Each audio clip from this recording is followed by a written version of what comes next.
Welcome back to my channel, everybody. My name is Raggyrog, and if you're like me, then you're probably super hyped for the up-and-coming Legend of Zelda Tears of the Kingdom, slated for release on the 12th of May, 2023. Let's see if that doesn't change. The game appears to be a direct sequel of Breath of the Wild, released back in March of 2017. It's kind of weird to think about how it's literally been 5 years already since then, and the game is still $80 on the Nintendo eShop. Like, has it gone down in price at all? Regardless, we're not actually here to talk about that today. Today, I want to talk about a little something to just put it out into the ether, get the idea circulating if I can. When Breath of the Wild was being teased at us, and we were being slowly introduced to the idea of an open-world Zelda game, we all got pretty excited. It was like the original Zelda game for the NES, but modern. Ideas surfaced, theories were made, we all had a picture in our head of what the experience was possibly going to be like, and for the most part, I would say that Nintendo did a darn good job of delivering on those expectations. We got a little bit of old, we got a little bit of new, and we got to explore it in our own way, at our own pace, and it was all good. But something just felt a little off to me. The entire experience was fine. I'd give it a B for its final grade. We were given a tremendously large world to explore, and there was a lot of variety in that world. But at the end of the day, it felt like it all boiled down to collecting Koroks, taking pictures of remote locations, doing trials, and intermittently getting caught between too many overpowered mobs and either narrowly escaping or just straight up dying. So what is missing from this experience? Is it the story? Is it better characters? Did the game need a huge DLC pack, adding another 50 hours of content to the plot that would conveniently take place on a remote island that could be seamlessly added to the world map with just a load screen? Well, no, it didn't need any of those things. What if I told you that what Breath of the Wild was missing, what I would like to see included in Tears of the Kingdom, was Aquamentus? Hear me out. For those of you who don't know, Aquamentus is a creature from Zelda lore that made its first appearance ever as the first boss fight from the first Zelda game. It actually appeared in both Dungeons 1 and 7. He has the appearance of a large green dragon with wings and a single horn on its head, and is often referred to as the Unicorn Dragon. The boss fight against Aquamentus sees the dragon blocking a doorway that leads to a piece of the Triforce that Link needs to get to, while standing within a hallway that funnels toward the aforementioned door. Aquamentus will breathe 3 fireballs at a time which spread outward as they travel. Link needs to carefully weave around these attacks while trying to fight back, without taking too much damage himself. Aquamentus does move backwards and forwards a little bit, but doesn't really leave the funnel, making it impossible for Link to continue without first conquering this foe. And that's really all there is to it. His last ever appearance was in Oracle of Seasons, in which the fight more or less is exactly the same. He does have an appearance in the Zelda cartoon series, but we don't talk about that. So why is it so important that Aquamentus be in the up-and-coming Tears of the Kingdom? Well, it's not, if I'm honest. But here's my rationale. In Breath of the Wild, we saw a really well-made recreation of a Zelda-style open-world experience, the likes of which we hadn't seen in literal decades. And while the game provided us with a lot to do and see, there was a surprising lack of surprise. Occasionally you encountered an enemy that you weren't expecting, but after playing for like a week or so, you often saw these surprises coming, and thus, they stopped being a surprise and they became a process instead.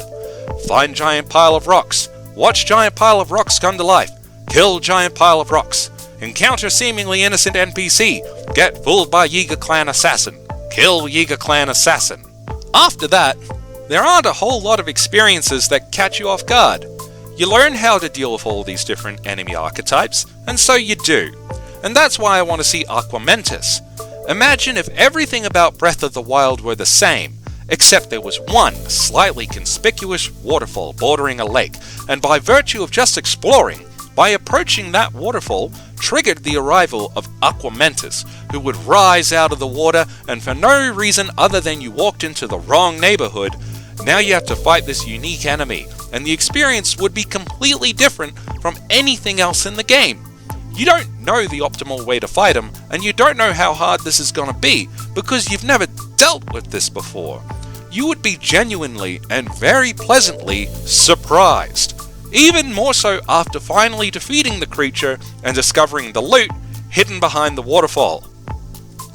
So why Aquamentus? Why not Thunderbird? Why not Horsehead? How about this? Why not all of them? The Zelda series has never been shy of recycling old ideas into new content. This isn't a bad thing. So that makes me wonder why they're so hesitant to reuse these old boss fights. They're already a really well-established part of Zelda lore, so reusing them in this new open-world experience would not only make sense, but it would be an effective way to elicit a fun sense of nostalgia while also providing the player with new challenges that will ultimately enrich the whole experience. What is the point of having an open-world Hyrule if you can't completely immerse yourself in as much of Hyrule as is logically possible? Aquamentus exists. Aquamentus is found in Hyrule, so it stands to reason that if I look long enough, I should be able to find Aquamentus. The same can be said of a lot of the enemies from Zelda's history, but for me personally, Aquamentus is the perfect cross between what is for all intents and purposes a wild animal native to Hyrule and also a nostalgic nod to the games of yesteryear.